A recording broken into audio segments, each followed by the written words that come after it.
देखिए, आज ईद उल जुहा, ईद उल अज़हा, ये सब लोग हम कुर्बानी की ईद बड़ी खुशियों से मना रहे हैं, कुर्बानियाँ दे रहे हैं, गोश्त तकसीम कर रहे हैं। लेकिन कल रात से जो बारिश हो रही है, वो रात की बारिश की वजह से आज दिन में भी जो बारिश मुसलसल चल रही है, यहाँ पर मिल्लत नगर के एरिया में लोगों के घरों में पानी बह गया है।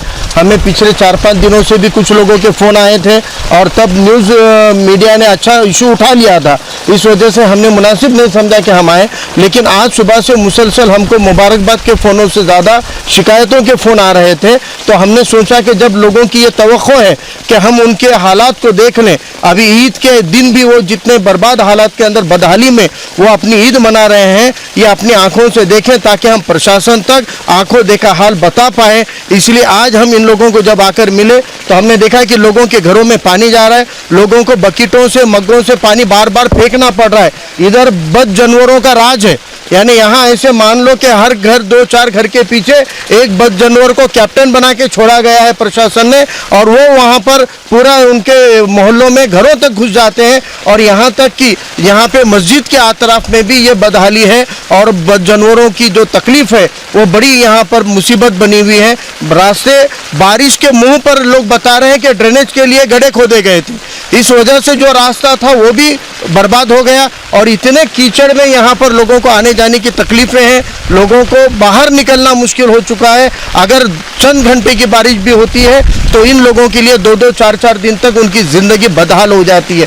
ये हकीकत हम देखने के बाद बड़ी तकलीफ़ हुई कि हम अपने घरों में बारिश से बचे हुए हैं, हम अपने पक्के मकानों के अंदर आराम से सुकून से ईद मना रहे हैं और लोग इतने बदहाल है कि उनके छोटे छोटे बच्चे बाहर जाने की ज़िद भी करते हैं। तो बारिश और ये रास्तों की ऐसी हालात है कि वो अपने बच्चों को बाहर घुमाने के लिए नहीं ले जा सकते हैं। और यहाँ तक कि लोगों की शिकायत है कि गोश्त तकसीम करने के लिए भी लोग यहाँ नहीं आ रहे हैं, यानी वो अपने खुद का जो रिश्तेदारों ने गोश्त की किस्त उनको देना चाहिए वो हिस्सा लेकर भी आने की लोगों की हिम्मत नहीं हो रही है। वो रोड पे खड़े रह के इनको ही बुला के बोलते हैं कि आओ लेकर जाओ। यहाँ के लोगों की सबसे बड़ी फिक्र है कि इमरजेंसी में अगर किसी को कोई सीरियस बीमारी आ जाएगी तो उस वक्त में एम्बुलेंस अंदर नहीं आएगी तो पेशेंट को लेके कैसे गरीब लोग भागा दौड़ी करेंगे, रोड तक लेकर जाएंगे। यहाँ के लोगों का कहना है कि अगर खुदा न खास्ता, 1000 बार खुदा न खास्ता किसी की मौत हो जाएगी तो लोग उनके मैयत में भी आना पसंद नहीं करेंगे। इतना यहाँ पर बदहाली है, उनके घर से डोला लाने और ले जाने की तकलीफ होने वाली है।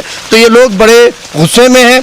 यहाँ पर इस इलाके को, इस एरिया को बड़ा प्यारा नाम दिया गया था मिल्लत नगर, लेकिन प्रशासन और यहाँ पर चुन के आए हुए लोगों ने इसको किल्लत नगर बना दिया है। मैं चाहता हूँ कि अशोक चौहान साहब ने उर्दू को घर तो दे दिया, लेकिन जिनको घर में लोग रह रहे हैं वो बेघर, घर में रहते हुए बेघर कैसे होते हैं, वो पालक मंत्री अशोक चौहान ने आकर देखना चाहिए। उनको देखकर लोगों ने वोट दिया है। लोगों का कहना है कि हमने नगर सेवकों को देखकर वोट ही नहीं दिया। अशोक चौहान साहब का बयान था, मोहल्लों में आके उन्होंने भाषण में कहा कि उनको देखकर वोट मत करो, मुझे देखकर करो। तो जब अशोक चौहान साहब को देखकर अगर लोगों ने वोट किया है तो लोगों की तवक्को अशोक चौहान साहब ने ही ये विकास को यहाँ पर आकर देखना चाहिए। एक बार वो ईदगाह को आते थे, हर साल लोगों को ईद मिलने आते थे। 2 साल से ईदगाह पे ईद की नमाज नहीं हो रही है, तो अब कम से कम एक बार मिल्लत नगर में तो आकर जाओ।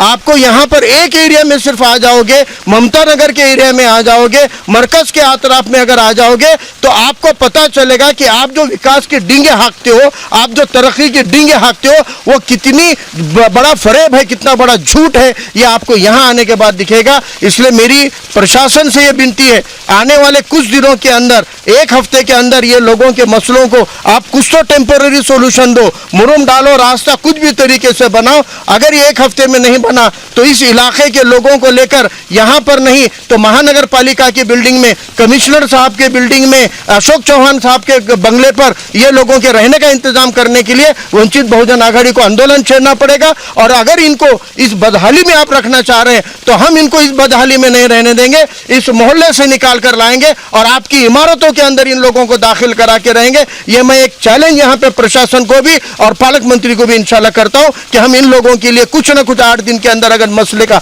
हल नहीं निकला प्रशासन की तरफ से तो हम इन लोगों को इनके बंगलों में लाकर बिठाएंगे।